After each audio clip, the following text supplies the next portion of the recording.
Welcome to This Week in East Brunswick. Tonight we'll take you to the 27th Annual Historic Car Festival held Sunday at the Middlesex County Fairgrounds. The library held its annual Summer Reading Carnival this weekend, and we'll also bring you highlights from this week's Town Council meeting. All this and much more, including a financial tip from Paul Hansen and information from Adrian Eisner about fall clothing layaways. But first, here's a brief summary of next week's Channel 8 programming. Get into some resistance toning Monday morning at 10 with Lenore Kulik on Look Great, Feel Great. At 10:30, it's Stories from the Library for preschoolers. Paul Hansen and his guest, John Connellan, provide an investor outlook on you and your money Tuesday night at 7:30. At 8 o'clock on Business Bylines, John Runyon speaks with East Brunswick's Zoning and Code Enforcement Officer, Joan Farrell. A special edition of Spotlight on Education, A Welcome to the School System, will be featured Wednesday night at 7:30. And at 8 o'clock, Stuart Davis says goodbye to the summer of '89 on 18. Thursday brings This Week in East Brunswick again at 7 and 8, and Ken Schauhub talks with Dr. James Salwitz on alleviating the fears of cancer treatment. That's on Let's Talk Health at 7:30. All of this week's Channel 8 programming will be repeated again on Saturday morning beginning at 9:30. Hello, my name is Tom Batista, president of the East Brunswick Kiwanis Club, and I have here Mark the Chicken Kruger. We're at the Middlesex County Fairgrounds where we have our antique car show. We have this every year where we raise money for local charities and organizations. We pour the proceeds back into the community. This is an annual thing. We do it every year, and we support brain-injured children, Boy Scouts, Girl Scouts. There are many organizations that we support, and it's a little too many of them to mention them all here. But we want to thank the East Brunswick community for supporting this car show every year. As you look around today, you'll see many antique cars that go way back into the early 30s. These cars come from all over, and these folks come from all over the surrounding area to bring their cars here and to show them off and to win trophies and awards and so on. We have something like close to 300 antique cars here each year. And as you look around, you'll be surprised to see the real old oldies. And as you go up and down the lines, we start to get closer to the 50s and late 50s. It's really a nice day out here, and a lot of folks have a great time. And again, we want to thank you for your support. Hi, my name is Bob Papadella. We're from Bloomfield, New Jersey. This is our car, Obsession 2. We built it as a race car, but it turned out too nice to race it, so we're just showing it for now. And we've done numerous shows from Virginia to Canada to Pennsylvania, a lot of local shows here in New Jersey, and we have a lot of fun doing it. Hi, my name is Mr. Janesco, and I own this 57 Fairlane Ford, which I bought about 2 years ago. And it was in worse condition, as you can see, at that time, and I've done a lot of work to it through the 2 years that I had it. A lot of times I spend it on the winter restoring it, and that. Summertimes we go out, enjoy ourselves, the wife and I, and the work that I have done on the car is from inside stripping the car, from painting it, trying to get the rust off, engine I had done. It's a 312 Thunderbird special engine. The dolls, my wife had picked the dolls up about a year ago, and we put these on display because in the 50s, they had the Archie dolls and the comic books of the Archies. At Monday night's action meeting, the council reported disturbing news about a recent study at Edgeboro landfill. Suspecting foul play, Council President Joseph Hudak pressed for an investigation of a report ordered by the county. The allegedly flawed report was prepared by Malcolm Perney Associates at a cost of $2 million. Hudak summarized the findings of a follow-up investigation. In a stinging 55-page report, Galley, a specialist in slurry walls, and Drew, a specialist in water testing, blasted almost every part of the Malcolm Kearney report. They claim that the test wells were improperly installed, incorrectly located, and the structure design was missing and illegible. Samples from the wells had improper documentation, often ineligible or missing, and were improperly analyzed with first conclusions. Hudak added the galley report said that groundwater flowed toward the drinking water pumping station, which services South River and other towns east of the landfill. According to Hudak, the Malcolm Kearney report states the flow runs away from drinking water sources. Councilman Irving Sporn also blasted the Kearney report. As a professional scientist, I am very disturbed by the conclusions arrived at in the galley draft report. Barring any subsequent information which would substantially redirect the positions taken by Mr. Galley in this report, I am led to the conclusion that the earlier report issued by Malcolm Kearney and Warren Engineering was seriously flawed. In my opinion, the Galley draft report indicates a need for proper, underline, retesting of the integrity of the slurry wall, degree of contamination of the groundwater upstream of the landfill, degree and extent of leachate mounding in the landfill, and the other areas of concern, one of which relates to the possibility of leakage through the containment wall into the groundwater. Mayor Jack Sinagra also called for further investigation of the landfill. He assured residents, however, that East Brunswick's water supply comes from another source. Also Monday night, Democratic Council candidate Richard Walling asked Sinagra about the status of turnpike construction. Walling wanted to know if the town would be compensated for road damage caused by turnpike construction vehicles. Sinagra said he met with turnpike officials and is hoping to negotiate a settlement. Last Sunday, more than 400 residents celebrated the conclusion of East Brunswick's Summer Reading Club. The carnival celebration, held at the library, included volunteer performances by magician Jim Bias and storyteller Robert Kanapaski. Flip-over gymnastics of East Brunswick provided exercise demonstrations, and straight from the Academy of Natural Sciences in Philadelphia, Philosauurus Rex, a strolling dinosaur, congratulated the kids who had participated in the program.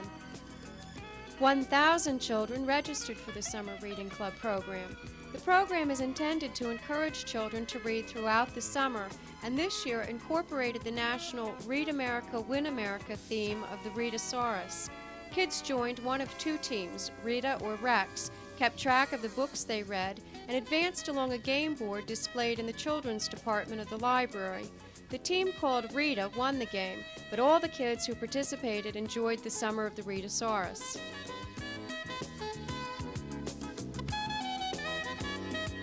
Another program that the Children's Department is sponsoring is a special afternoon of poetry and fun this Sunday. Poems written by John Giardi entitled Blabberhead, Bobblebud, and Spade will be read and performed by Susan Sofran McBride. Susan is a frequent feature poet on the reading circuit in the metropolitan New York area. The Middlesex County Cultural and Heritage Commission's June program of the arts featured readings of Giardi's poetry. Here's a sample. Samuel Silvernose Slipperyside lived on an iceberg high and wide.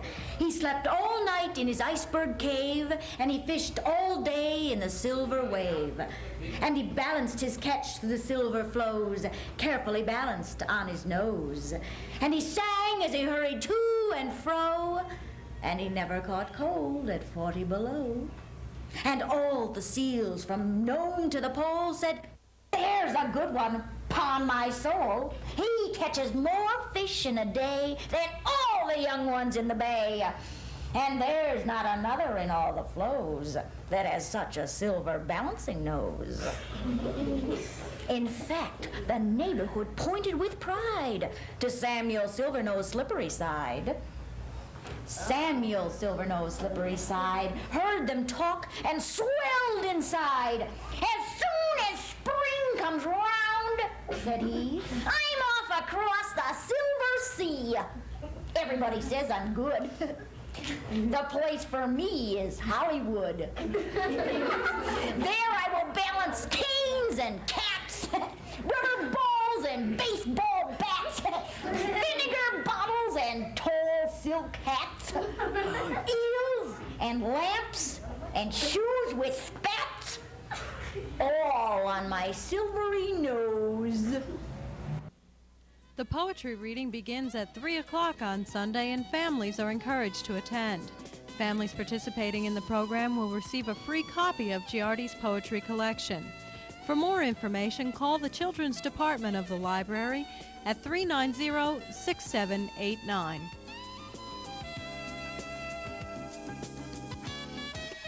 Along with the start of a new school year is the production of Spotlight on Education, Channel 8's program featuring information about the East Brunswick school system. For October, Dr. John Kopko, East Brunswick's superintendent, interviewed Dr. Richard DePatry, the state's Assistant Commissioner of Educational Programs. They discussed the new report card on schools that will be issued soon. Today we have an extremely important topic to discuss with you, and that's the new state report cards which are being issued on all local schools throughout New Jersey. I wonder if perhaps you could tell us how the state decided to initiate such a project. Well, it began with the governor calling for a report card on schools, and he did that in his 1988 State of the State address, and basically directed the commissioner to devise a report card on each and every school in the state that was simple and easily understood by parents. He did that for two reasons. One, he felt the need for accountability, that is, we spend a lot of money on education in this state, and secondly, to find a vehicle or a mechanism to include parents and involve parents in their schools, and he thought the best way to do that is to give them information. So that's basically how it began, and we've been working for the last year and a half putting the report card together. Last February, the governor announced it again and introduced the actual report card, and we're now gearing up to send out what will be 1.2 million report cards around the state. Will all the schools have the same report card? Well, there will be two types of report cards, elementary and high school. The distinction between the two is those schools that have a 9th grade will get a secondary card, and all other schools will get an elementary. And as you know, there are all types of grade variations in this state, from K to 6, K to 5, K to 3 even, 7 through 12, 6 through 12. So with that distinction of elementary to secondary, we're able to separate what will be included on elementary cards and that which will be included on the secondary. Now, as I understand it, the report cards won't actually grade schools in the traditional manner that we're aware of, such as A, B, C, D, etc. What will the report card really contain for our middle schools and for our elementary schools? Yeah, that's correct, John. It won't be ABC. It really is simply a dissemination of data, preferably objective data, easy to understand by parents about their schools. So, for example, in the elementary card, we're looking at primarily standardized test results in grades 1 through 8, if the school's comprised of those grade levels, and also attendance data, and then other kind of factors about the school itself, how much money is spent per student in the district, what the professional student ratio is in that school, the number of limited English proficient students that are there, a mobility rate. Some districts have schools have high mobility rates, students coming in and leaving, others coming in throughout the school year, some having them as high as 50%. So the idea was to at least let the parents know what we think are the most important and salient features of a school, while at the same time, and this was the difficulty from our end, was trying to keep it simple but including as much information as possible. To see the rest of this program, tune into Spotlight on Education in October on Channel 8. Hi, my name is Samir Dinwal. The movie I chose to review is The Secret of My Success, starring Michael J. Fox as Brantley Foster, a small-town farm boy from Kansas determined to make it in the Big Apple. When Foster reaches New York, he finds out that the company he was supposed to work for is the victim of a hostile takeover, and that 90% of the personnel, including him, had to be let go. Desperately, he tries to look for a job, but is turned down all the positions because of lack of experience. In futility, he goes to his uncle Prescott, the owner of Primrose Corporation, a billion-dollar multinational conglomerate, products ranging from guided missile systems to dog food. He manages to talk to Mr. Prescott into giving him a mailroom job. While finishing his rounds one day, he witnesses a top executive being fired. Determined to make it up the corporate ladder, he actually assumes the position of the executive, and he poses as Carlton Whitfield, an up-and-coming executive and the previous person's replacement. Everything goes fine until he falls in love with the boss's mistress. Bad move. I'd rate this movie a solid 9. I took off a point though because it seems strange to me that Mr. Prescott never found out that the mailroom Brantley was the same person as the corporate Whitfield. Overall, this movie is delightfully funny and worth watching. I'd recommend it to anybody who likes good comedy. It can be found at the Media Services section of the East Brunswick Public Library. Come on and check it out.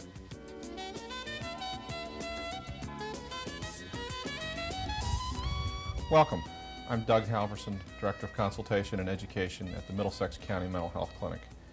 With me today is Denise Moody Lane, Consultant for the Civic League of Greater New Brunswick. Denise and the Civic League are currently involved in the plan. Denise, what is the plan? Well, let me give you a little background, Doug. First of all, a little bit about the Civic League. The Civic League of Greater New Brunswick, formerly known as the Urban League of Greater New Brunswick, in 1990 will be celebrating its 45th anniversary. It's a community-based organization that's been involved in housing initiatives, employment procurement, civil rights situations, and other youth-serving programs and other programs throughout Middlesex County. More recently, the League has taken an active interest in knowing more about the plan, which is formally known as the State Redevelopment and Development Plan for the State of New Jersey. This plan is a 3-volume document.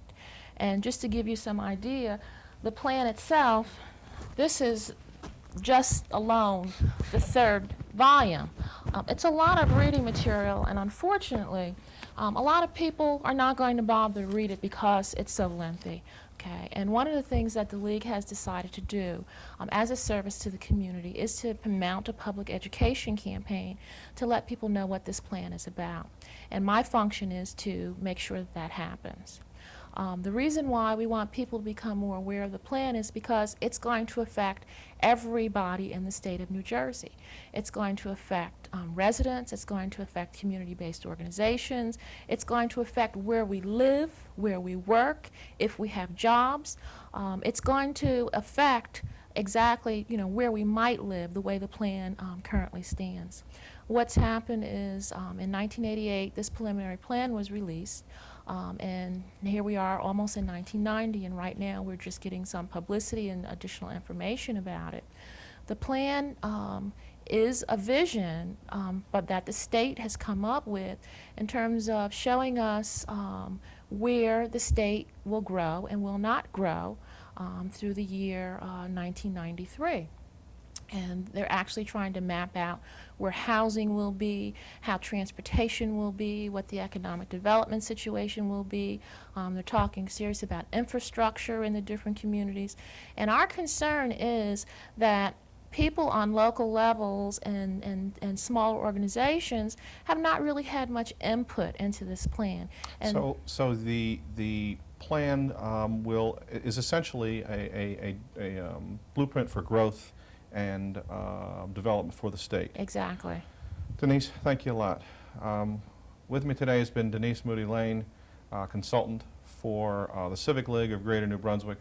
For further information about either the state's redevelopment plan or the Civic League, you may call Denise at 247-9066, 247-9066. I'm Doug Halverson, Director of Consultation and Education for the County Mental Health Clinic. Denise, thank you for being here today. Thank you. And thank you for watching. Hello, and welcome to Consumer Aware. I'm Adrienne Eisner, Director of the East Brunswick Consumer Affairs Office. Perhaps you are thinking about putting your fall and winter clothing on layaway. This form of purchase enables the shopper to put a small amount down on the item and pay it off in regular installments before receiving it. There are a few things you need to consider before making that layaway purchase. If you are buying on layaway, it is very important to learn each store's policy. How much will be required as down payment? What is the amount and how often will you be expected to pay in each installment? Is there a service charge, and is it per purchase, per department, or a one-time only charge per store? Check to see if there is any special penalty charge for late payments. Do you lose your down payment if you default? Since you are paying on merchandise you have yet to receive, you should keep an accurate record of payments made and account balances in case there is a dispute. Always check the terms of the layaway. Each store policy differs, and so it is important to check on minimum payment requirements and on any layaway fees that may be added. Find out what sort of refund policy the store has. Is the layaway fee refundable? Can you receive a cash refund or only credit toward future purchases in the store? Finally, make sure you are clear on the length of the layaway plan. If you have any further questions or need more information, please contact us at the East Brunswick Consumer Affairs Office.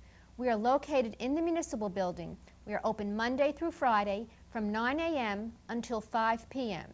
The telephone number is 390-6954.